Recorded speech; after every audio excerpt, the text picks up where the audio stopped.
வணக்கம்.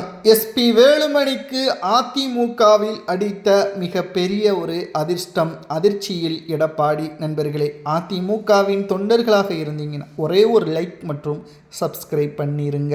அதிமுகவில் இருக்கக்கூடிய பிரச்சனைகளுக்கு எடப்பாடி தான் காரணம். இன்று தீரன் செம்மலை அவர்களது பிறந்தநாளையொட்டி அவருக்கு மரியாதை செலுத்துவதற்காக எஸ்பி வேலுமணி அவர்கள் சுமார் 30 பெரும் கார்களுடன் படைகளுடன் தற்பொழுது சென்றுள்ளார்.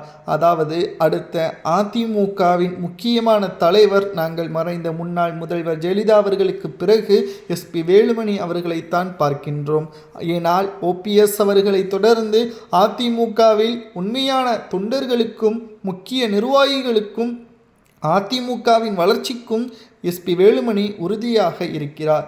அவருக்கு துணை பொதுச்செயலாளர் பதவி கொடுக்கப்பட்ட போதும் கூட எனக்கு பதவி வேண்டாம், என்னை நம்பி வந்தவர்களுக்கு அவரது பதவிகளை கொடுக்க வேண்டும், அதுதான் தர்மம், என்னுடைய சுயநலத்திற்காக அவர்களை நான் பகடக்காயாக மாற்ற மாட்டேன், எனக்காகத்தான் அவர்கள் பதவியை துறந்து என் பக்கம் நின்றார்கள், எனக்கு மட்டும் பதவியை கொடுத்து அவர்களுக்கு பதவிகள் பறிக்கப்படுவது ஒருபோதும் ஏற்றுக்கொள்ள முடியாதது. மக்கள் அதை என்னை மன்னிக்க மாட்டார்கள். எனக்கு பதவியை விட என்னை நம்பியவர்களுக்கு என்னால் முடிந்த உதவிகளை நான் செய்ய வேண்டும், அதிமுகவை வெற்றியடைய வைக்க வேண்டும் என்று எஸ்பி வேலுமணி அவர்கள் தெரிவித்திருப்பதுதான் பாராட்டக்குரியதாக அமைந்துள்ளது. மேலும் எஸ்பி வேலுமணி அவர்களுக்கு எங்களது ஆதரவுகள் என்றும் புதிய மாவட்ட செயலாளர்களும் தெரிவித்துள்ளனர்.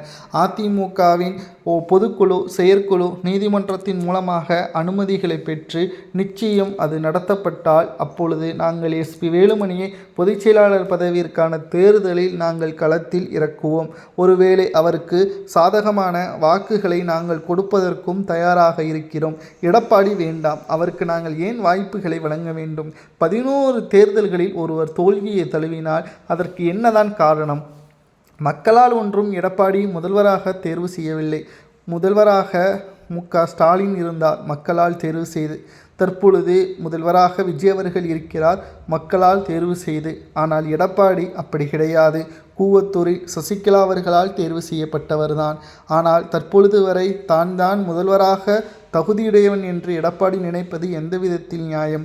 கட்சியை கட்டுக்கோப்பாக கொண்டு செல்ல முடியாதவர் எப்படி மக்களை கட்டுக்கோப்பாக ஒரே பாதையில் வெற்றியடைய வைக்க முடியும் என்ற கேள்விகளை தற்பொழுது நிர்வாகிகள் கேட்பதால் ஓபிஎஸ் அவர்களுக்கு இருந்த ஆதரவு எஸ்பி வேலுமணி அவர்களுக்கு தற்பொழுது இருக்கிறது.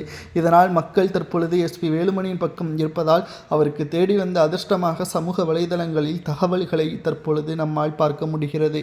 இதை பற்றி உங்களது கருத்துக்களை கமெண்ட் வாயிலாக கூறுங்கள். நன்றி, வணக்கம்.